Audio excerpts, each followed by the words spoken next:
Na verdade, o Pinga Fogo era um programa semanal jornalístico da Rede Tupi de televisão. E eu fazia parte da bancada de entrevistadores do programa.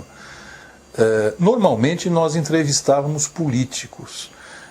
E o programa tinha, na época, uma repercussão muito grande, até porque vivíamos uma época difícil, os famosos anos de chumbo, né? Existia censura à imprensa. E era sempre um exercício muito difícil você entrevistar os políticos, porque era impossível não enveredar por temas polêmicos. Quando se pensou em fazer um pinga-fogo especial e trazer para esse pinga-fogo a figura de Chico Xavier, por decisão da direção da empresa e por decisão da direção do programa, pela coordenação que era feita na época pelo Almir Guimarães, não foi mantida a bancada original do Pinga Fogo. O Almir decidiu convidar pessoas que tinham alguma vinculação com a doutrina espírita, né? Ou que estavam mais próximas, ou que tinham investigado mais. Por decisão da direção do programa, eu fui mantido na bancada como um repórter que até ali não tinha nenhuma vinculação com o espiritismo, ou seja, eu iria encarnar naquele programa a curiosidade do cidadão comum que queria entender e às vezes até contestar. Eu digo isso no programa, né? Que eu me preparei para levantar questões polêmicas, para eventualmente encontrar brechas nas ideias defendidas pelo Chico, como bom repórter, quer dizer, na tentativa de trazer a discussão e a polêmica sobre o tema, que era um tema muito polêmico. Quando se decidiu fazer um programa com o Chico, em muitos setores, até do próprio jornal, entendeu-se aquilo de uma forma um pouco pequena, no meu modo de ver. Se entendia que era uma tentativa de conferir uma grande audiência ao programa, porque, enfim, era um tema polêmico, essa coisa toda. Eu já, desde que fui convidado para participar do programa, já sabia da intenção de se fazer um programa sério e que abordasse em profundidade todo esse universo que na verdade não era muito bem entendido. Eu acho que o Pinga Fogo prestou esse serviço na medida em que posicionou o espiritismo de uma forma mais clara para todos os brasileiros, né? Eu posso dar um depoimento, inclusive, da repercussão que ocorreu em mim a partir de um determinado momento. Quer dizer, eu, como disse há pouco, eu me preparei para o programa como um jornalista se prepara para uma grande entrevista, seja ela com quem for, né? Enfim, tentei conhecer um pouco da doutrina espírita, um pouco da vida do Chico, né? E levantar mesmo questões com pessoas que contestavam as ideias do Chico, para estabelecer um contraponto no ar, para não ficar um programa jornalisticamente monótono, onde você tivesse uma única posição. E foi assim que eu fui para o Sumaré, né? Velha e saudosa sede da Rede Tupi de televisão. Nós chegávamos tarde para gravar, estávamos acostumados a conviver ali com poucas pessoas, porque a emissora já estava no final do expediente, né? O Pinga Fogo era um programa que praticamente fechava a programação da emissora. Então você tinha lá os técnicos, os maquiadores, enfim, as pessoas que iam trabalhar especificamente no programa. Não havia um grande contingente de pessoas que estivessem presentes na sede da Tupi naquela altura do campeonato, naquele horário. E eu me lembro que quando estava chegando nas cercanias ali do Sumaré, eu já sofri um grande impacto, porque existia um número absurdo de pessoas na rua, né? Eram milhares, seguramente milhares de pessoas esperando e que sabiam que não iam conseguir entrar no auditório, porque o auditório não comportaria tanta gente, né? A emissora teve o cuidado de colocar alguns aparelhos de televisão fora, e as pessoas estavam ali posicionadas esperando a chegada do Chico. O Chico não tinha chegado ainda, né? E aquilo para mim foi o que mais chamava a atenção, quer dizer, apesar de um número enorme de pessoas, um silêncio rigoroso, um silêncio respeitoso, sabe? Não havia balbúrdia, não havia empurra-empurra, quer dizer, eram cidadãos comuns que ali estavam imbuídos de alguma coisa mais ampla do que a simples curiosidade de ver uma estrela de televisão ou qualquer coisa parecida, né? Então isso chamou muito a minha atenção na chegada. Eu já entrei impactado para fazer o programa, né? E durante o programa todo, quer dizer, o que ocorreu, na verdade ocorreu comigo aquilo que ocorreu com o Brasil, né? Chamava a atenção aquela figura tranquila, paciente, exalando amor, tranquilidade, paz, né? Sabedoria, né? Isso, na verdade, contagiou a todos nós, contagiou o Brasil. Eu acho que o programa Pinga Fogo se prestou algum trabalho, algum serviço à doutrina espírita no Brasil, foi o de realmente separar o joio do trigo e mostrar o que era o espiritismo, né? Eu tenho a sensação que até ali, para o brasileiro comum, estava tudo num balaio só, né? O espiritismo, umbanda, candomblé, era uma coisa meio misturada e meio, por desconhecimento, desacreditada, né? Desacreditada a priori, né? E o programa foi capaz de transmitir isso, não de uma forma didática ou acadêmica, mas transmitir emocionalmente. Eu acho que o Chico e as coisas que ele disse, a maneira como ele participou do programa, tudo isso tocou profundamente o brasileiro pela emoção, pelo coração mesmo, né?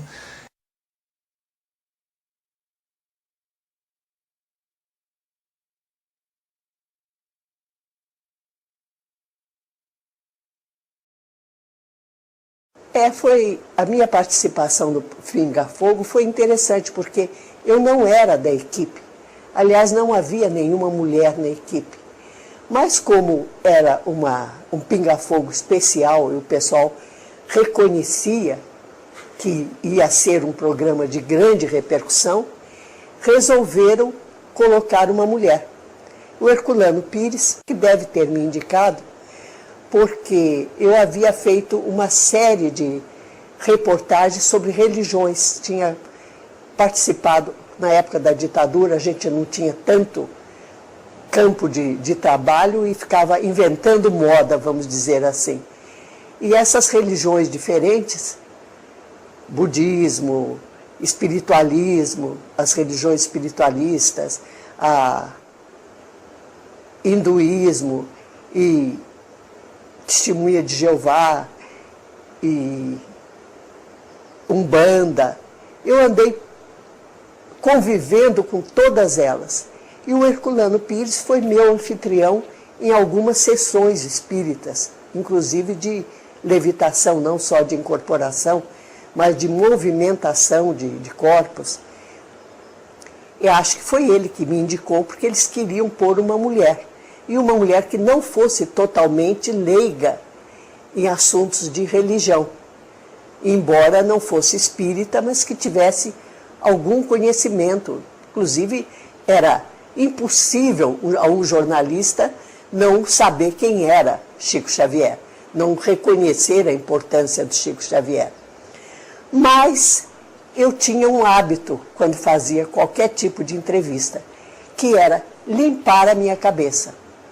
Não sou contra, não sou a favor, não vou com o espírito pré-concebido. Não tenho nada de preparado, vamos dizer, ou para exaltar ou para criticar. Eu vou com a cabeça em branco, só com conhecimento do assunto, mas sem predisposição a nada. E assim, quando eu vi o Chico Xavier entrar no palco, eu pensei, há uma figurinha que não era um homem bonito, nem exuberante, nem transcendia a força que ele realmente tem. Ele era uma figura um pouco apagada. E eu tive a impressão de que eu ia fazer uma entrevista mais chinfrim, mais pífia. E quando ele começou a falar, foi um impacto tremendo. Eu tive uma emoção enorme de ver uma pessoa que aparentemente não seduzia assim, espiritualmente seduzir completamente. Não só a mim, mas aos outros participantes também, ele levou a mesma situação. Eu percebi, tinha pessoas ali que foram para fazer o espírito de porco, o advogado do diabo, e não conseguiram.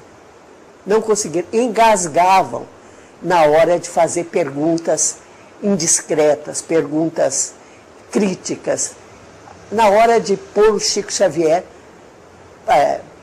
em má situação.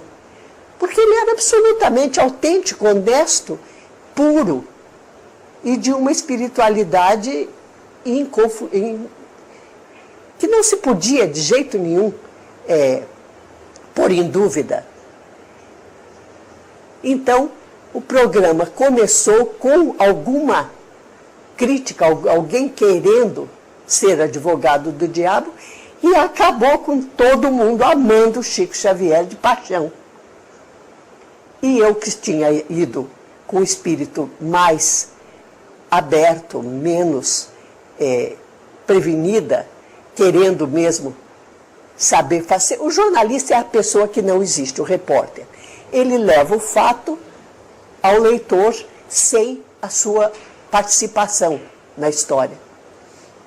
Mas não deu. Não deu. Acabei também fazendo perguntas que lhe propiciavam a propaganda da sua doutrina, porque ele assim levava a gente. Ele levava as pessoas a uma dimensão um pouco diferente, eu acho. Levava a gente a exaltá-lo sem a gente querer exaltar. Mas as perguntas eram todas favoráveis. De início, não tanto, mas depois as perguntas eram para que ele fizesse propaganda da sua doutrina, da sua atuação, dos seus trabalhos. Ninguém mais punha em dúvida a mediunidade, ninguém punha em dúvida a psicografia, porque, inclusive, o trabalho social do Chico era muito grande. O trabalho social, o amor dele ao próximo, era uma coisa que ficava evidente. Como se fosse mal comparando, é claro, mas o Cristo diante dos seus julgadores.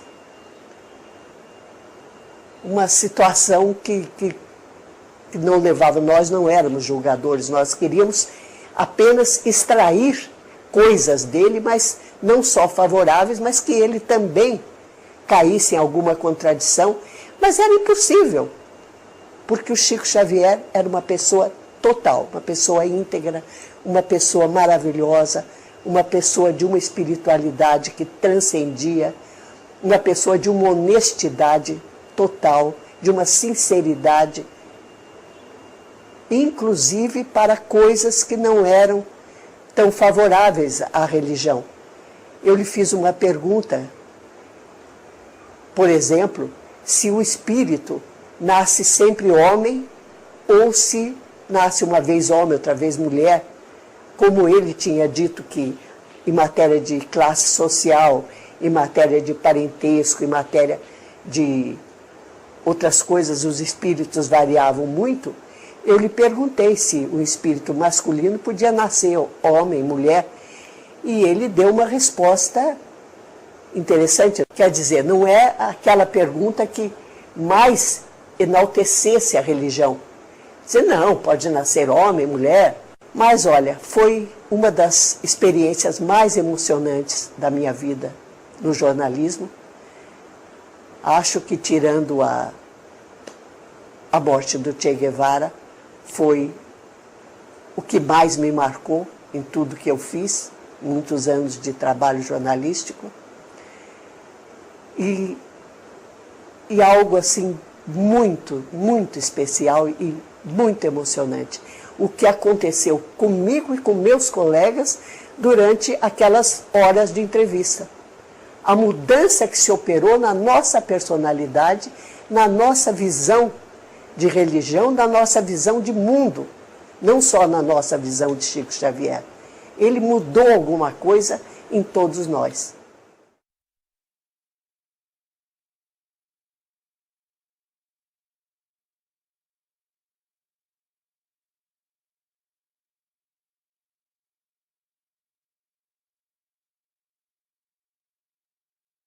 Eu era um jovem repórter na época e participei dessa entrevista com o Chico Xavier, que era um pinga-fogo, e posso dizer hoje, passado 30, foi em 1971, isso, passado 35 anos praticamente, eu posso dizer que essa talvez tenha sido a minha entrevista de televisão que mais repercutiu em toda a minha carreira.